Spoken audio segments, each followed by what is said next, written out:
Assalamualaikum warahmatullahi wabarakatuh. Alhamdulillahirabbil alamin. Segala puji hanya kita berikan kepada Allah Subhanahu wa taala. Summa Allahumma shalli ala Muhammad. Salawat dan salam kita haturkan kepada guru kita Nabi besar Muhammad sallallahu alaihi wasallam.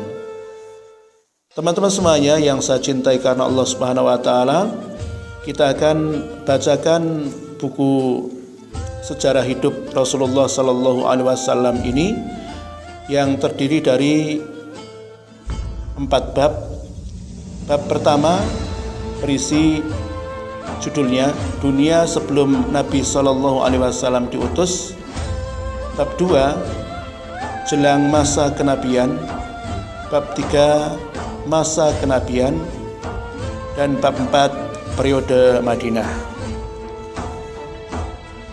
Teman-teman semuanya yang saya cintai karena Allah Subhanahu wa taala, baiklah kita akan bacakan dari bab 1, Dunia Sebelum Nabi sallallahu alaihi wasallam diutus. Awan kegelapan menyelimuti pelosok dunia sebelum Nabi Muhammad sallallahu alaihi wasallam diutus. Dunia Arab dipenuhi dengan perilaku jahiliyah, penyembahan berhala, perang antar kabilah, penindasan kepada wanita, dan sebagainya. Kondisi peradaban dunia di luar Arab lebih parah lagi.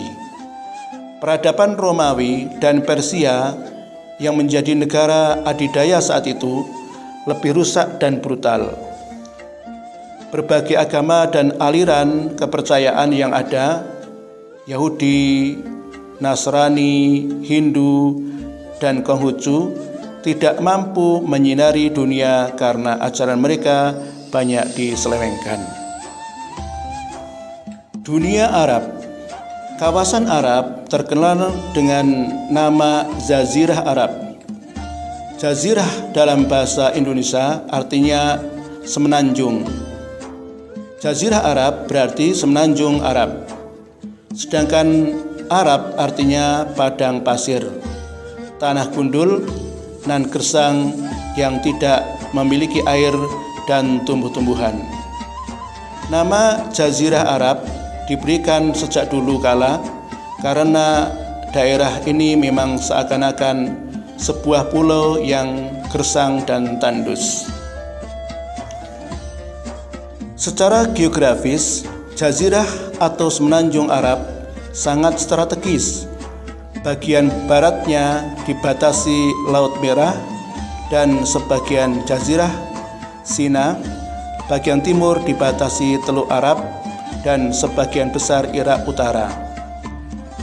Di bagian selatan berbatasan langsung dengan Laut Arab hingga Laut India, sedangkan di utara dibatasi negara Syam dan sebagian kecil Irak. Bagian selatan dan utara menjadi tempat berlabuhnya dan bertemunya berbagai bangsa untuk berhubungan dagang, peradaban, agama, dan budaya. Kondisi ini terjadi karena letak Arab yang berada di tengah-tengah peta peradaban dunia. Sebelah barat laut merupakan pintu masuk ke Afrika, sebelah timur menjadi titik masuk bagi bangsa-bangsa non-Arab, Timur Tengah dan Timur Dekat, India dan Cina. Semenanjung Arab, wilayahnya sangat tandus. Tak ada sungai yang mengalir dan tak ada musim hujan. Yang ada hanya bentangan padang pasir yang luas. Intensitas hujan di beberapa wilayah sangat jarang. Sementara itu, di beberapa wilayah pedalaman, suhu panas dapat mencapai 50 derajat, terutama saat musim panas tiba. Secara kasat mata, wilayah ini tidak memiliki potensi ekonomi yang menjanjikan, sehingga tidak ada bangsa manapun yang tertarik untuk menguasainya. Hanya daerah Yaman bagian selatan yang bertanah sangat subur dengan curah hujan yang cukup banyak. Kemakmuran wilayah ini bertambah dengan baiknya kondisi irigasi, sehingga hasil pertanian berlimpah. Bendungan Maghrib merupakan salah satu bukti baiknya kondisi irigasi di Yaman. Ini adalah bendungan utama yang menjadi tumpuan pengairan untuk perkebunan dan persawahan di Yaman. Selain Yaman, wilayah Arab secara umum terdiri atas pegunungan, bukit, lembah-lembah tandus, dan tanah yang gersang. Sangat sulit bila orang bertempat tinggal menetap di daerah-daerah itu, sehingga orang Arab kuno cenderung hidup berpindah-pindah. Mereka mencari mata air untuk memenuhi kebutuhan minum dan mengembalakan ternak. Bila mata air itu mulai mengering, mereka bergegas pergi mencari sumber air baru. Teman-teman semuanya yang saya cintai karena Allah, berikutnya pembagian wilayah Arab. Jazirah Arab terbagi atas dua bagian, bagian tepi dan bagian tengah. Bagian tengah terdiri atas pegunungan yang curah hujannya sangat sedikit.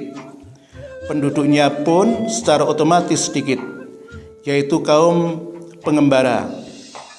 Bagian tengah terbagi menjadi dua bagian. Bagian utara disebut Najd dan bagian selatan disebut Al-Ahqaf. Sedangkan di bagian tepi serupa dengan sebuah pita kecil yang melingkari Jazirah Arab.